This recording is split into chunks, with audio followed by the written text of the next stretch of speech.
Bismillahirrahmanirrahim. Assalamualaikum warahmatullahi wabarakatuh. Kali ini saya akan menjelaskan sedikit mengenai sistem pernafasan manusia. Fungsi utama dari sistem pernafasan adalah untuk menukar oksigen dan karbon dioksida antara tubuh dan lingkungan. Proses pertukaran gas itu sendiri berlangsung di bagian pernafasan di dalam paru-paru. Sisa saluran pernafasan yakni hidung, faring, laring, trakea, bronkus, dan bronkiolus pada dasarnya berfungsi sebagai saluran udara untuk mengalir masuk dan keluar dari paru-paru dan merupakan pembelahan konduksi. Rongga hidung dilapisi dengan selaput lendir bersilia. Lendir lengket memerangkap partikel yang dihirup, sementara detak silia mendorong lendir yang syarat puing ke tenggorokan untuk ditelan. Bakteri yang terhirup dihancurkan oleh lisosim di dalam lendir. Perlindungan tambahan terhadap patogen potensial disediakan oleh limfosit dan antibodi.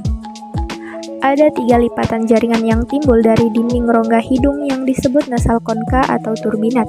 Struktur ini berfungsi untuk meningkatkan permukaan kontak dengan udara yang dihirup, memungkinkan hidung untuk dengan cepat menghangatkan, melembabkan, dan membersihkannya. Atap rongga hidung memiliki sel saraf penciuman di lapisannya dan bertanggung jawab atas indera penciuman. Dari hidung, udara yang dihirup berubah 90 derajat ke bawah saat mencapai faring. Belokan ini adalah jebakan lain untuk partikel debu besar yang karena kelembabannya menabrak dinding posterior tenggorokan dan menempel pada mukosa. Faring menampung beberapa amandel. Jaringan imun kompeten dari sistem kekebalan ini berada pada posisi yang baik untuk merespon patogen yang dihirup. Selain udara yang dihirup, yang sedang menuju ke paru-paru, faring juga mengalirkan makanan dan minuman dari mulut ke kerongkongan. Karena aspirasi makanan atau minuman ke dalam paru-paru berpotensi mengancam nyawa. Terdapat mekanisme untuk mencegah hal ini terjadi. Pangkal tenggorokan adalah yang paling kritis dalam hal ini. Pembukaan laring dijaga oleh flap jaringan yang disebut epiglotis.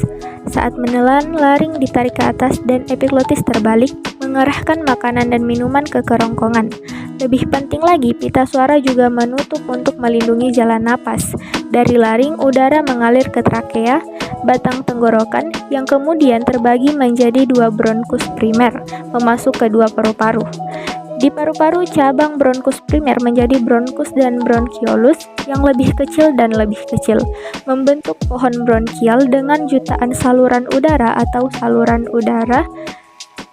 Saluran udara memiliki lapisan otot polos di dindingnya yang memungkinkannya mengerut atau melebar. Menanggapi permintaan tubuh yang lebih tinggi akan udara seperti saat berolahraga, saluran udara melebar untuk meningkatkan aliran udara.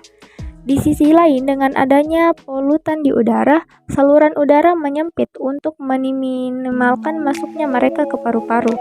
Laring, trakea, dan pohon bronkial dilapisi dengan epitel kolumnar bersilia yang menghasilkan lendir dan berfungsi sebagai ekskalator mukosiliar. Lendir memerangkap partikel yang dihirup, sedangkan pemukulan silia menggerakkan lendir ke atas menuju tenggorokan ke tempat ia ditelan. Komponen terakhir dari divisi konduksi, bronkiolus terminal, bercabang menjadi beberapa bronkiolus pernafasan yang menandai dimulainya divisi pernafasan. Bronkiolus pernafasan diakhiri dengan kantung udara mikroskopis yang disebut alveoli yang masing-masing dikelilingi oleh kapiler darah. Disinilah proses pertukaran gas berlangsung.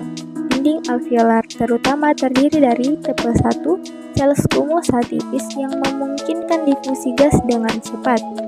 Oksigen yang dihirup bergerak dari alveoli ke dalam darah di kapiler, sementara karbon dioksida berpindah dari darah ke alveoli untuk dihembuskan keluar dari tubuh. Ada juga sejumlah kecil sel kuboid tipe 2 yang mengeluarkan surfaktan, yang fungsinya untuk menurunkan tegangan permukaan pada antarmuka udara cair dan mencegah alveolus runtuh pada akhir setiap nafasan. Alveoli juga menampung sejumlah besar siap menelan semua partikel yang terhirup yang berhasil melewati penghalang sebelumnya ke paru-paru.